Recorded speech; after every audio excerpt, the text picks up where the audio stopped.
The birthday of the princess. It was the birthday of the Infanta, the daughter of the King of Spain. She was 12 years old. The little princess was playing with her friends in the sun-filled palace garden. From a window in the palace, the king watched her. The Infanta looked just like her mother. The king thought sadly about his young French queen. She died soon after her child was born, before she saw the beautiful flowers in the garden and the fruit on the trees. His love was great, and he could not hide her body in the ground. So an Egyptian doctor worked on her body. It stayed as fresh after death as it was in life. 12 years later, it still lay in the small palace church. Once every month the king went there and fell down on his knees by her side. He called out, "My queen! My queen!" Today, the king watched the Infanta playing in the garden. Memories of his married life returned to him. The Infanta had the same pretty ways as the queen. She moved her head in the same way when she talked. She had the same proud, beautiful mouth, the same wonderful smile. But the king felt very sad. He could not enjoy the children laughing or the sunny garden. When the Infanta looked up again at the window, he was not there. "Why has he gone away?" she said. "When I want him to stay with me on my birthday? Where is he? Has gone to that dark little church where I cannot go? He is very silly. The sun is shining so brightly, and everyone is so happy." She walked to a big tent to watch her birthday show. Don Pedro, her uncle, went with her. The camarera went too. She was a great lady who looked after the Infanta. At the show, some boys rode on wooden horses, dressed in bright clothes. An Indian man played music on a pipe and made magic. He covered the sand with a cloth, and a tree grew up out of it. Then flowers grew on the tree. He brought eggs out of his nose. Then he took one egg and changed it into a little bird. The bird flew away, and the children were excited and happy. Some schoolboys did a beautiful dance. Then some Africans sat in a ring and played music. Another man brought in a dog. The animal stood up on its back legs and danced. But the funniest thing was the dancing of an ugly little dwarf. He had very short legs and a very big head. The children laughed and laughed at him. The camarera told the Infanta to be quieter. A princess must not laugh so loudly. The dwarf was found by 2 rich Spanish men when he was running wild in the forest. His father happily sold his ugly child to them, and they took him to the palace as a surprise for the Infanta. There was one very funny thing about the dwarf. He did not seem to know how strange and ugly he looked. He seemed quite happy. When the children laughed, he laughed too. The Infanta was very amused by him. He could not keep his eyes off her. He seemed to dance just for her. At the end of his dance, she took a white rose out of her hair and threw it to him. He caught the flower and kissed it. Then he put his hand on his heart and went down on one knee in front of her. He was smiling, and his little eyes were bright. The Infanta laughed at this for a long time. She wanted the dwarf to dance again. But the camarera said, "The sun is too hot." The Infanta should go back to the palace for her birthday dinner. The dwarf can dance again for you later. So the Infanta went back to the palace, and the other children followed her. The little dwarf was very, very proud. He ran out into the garden, kissed the white rose, and jumped up and down happily. He told the flowers, "The Infanta has given me this beautiful white rose.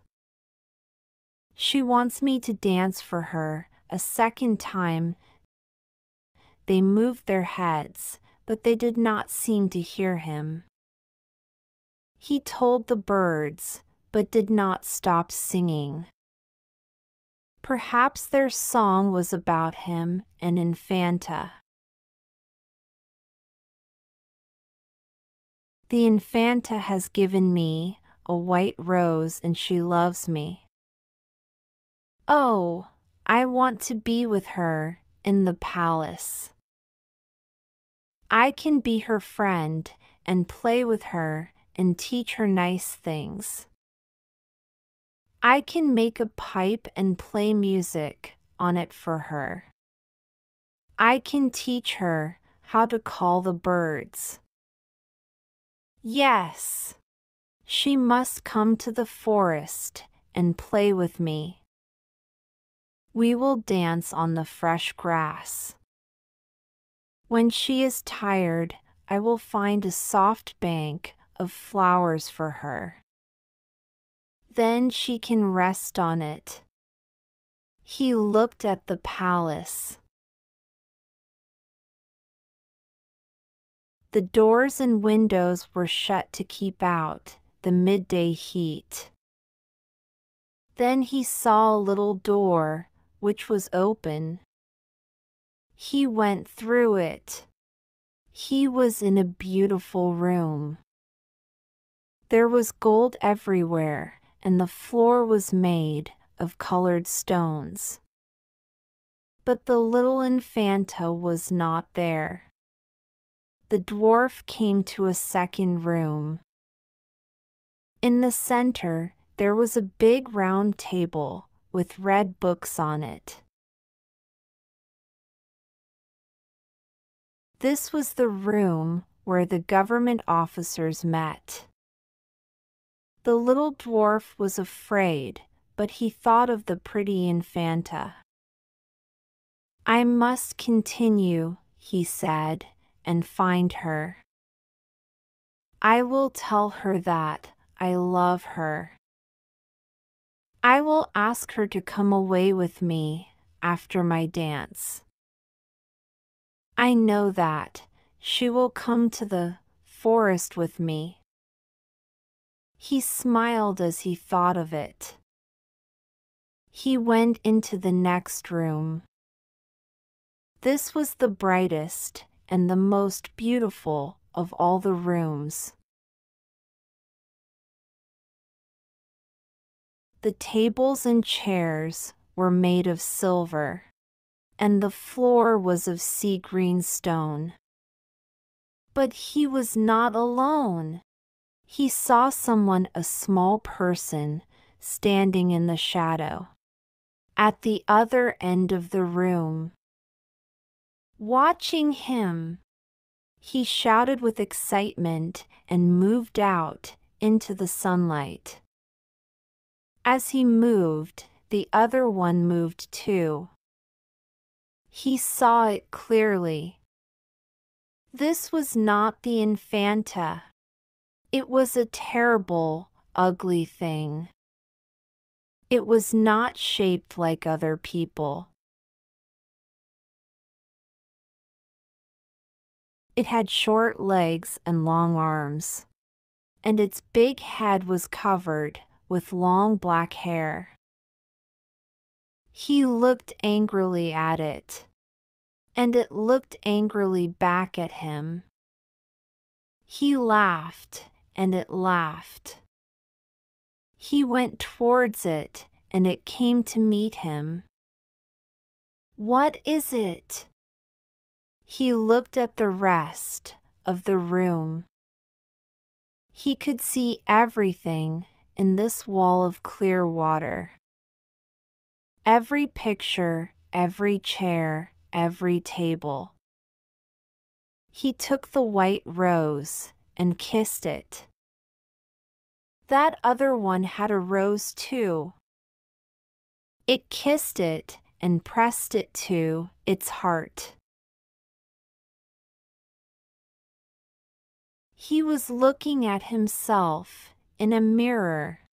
When he realized this, he fell down on the floor. He cried. He was the ugly one. The children laughed at him, not with him. The little Infanta did not love him. She only laughed at his ugliness. Why didn't they leave me in the forest? There were no mirrors there, and I never knew. Why didn't my father kill me? Why did he sell me so other people could laugh at me? Hot tears poured down his face. He pulled the white rose to pieces and threw the pieces away. The other one did the same. When he looked at it, it looked at him with a face full of pain. He covered his eyes and lay in the shadow. When the Infanta and her friends came into the room, they saw the ugly little dwarf. He was lying on the floor and hitting it with his hands in the strangest way. They shouted happily and stood round and watched.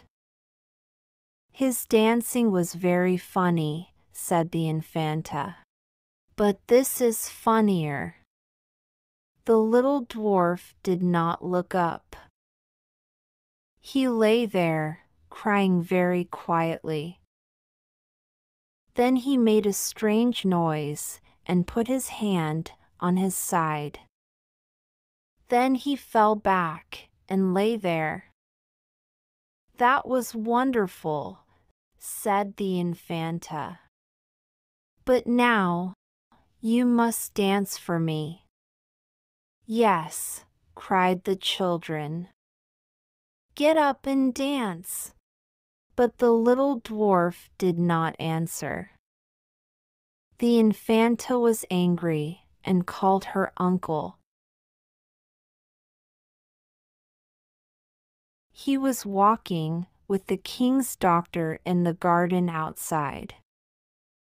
"My funny little dwarf is not listening to me," she cried.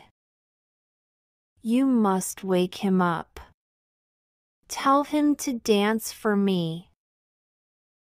Don Pedro hit the dwarf. "You must dance," he said. "The Infanta of Spain wants to see you dance." But the little dwarf did not move. The king's doctor looked at the dwarf and put his hand on the little man's heart. "Oh, princess," he said, "your funny little dwarf will never dance again." That is very sad, because he is very, very ugly. Even the king laughed at him. "Why won't he dance again?" asked the Infanta. "Because his heart is broken. He did not want to live, and he is dead."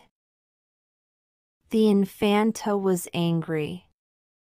In future, she cried, "I will only play with people who have no hearts." And she ran out into the garden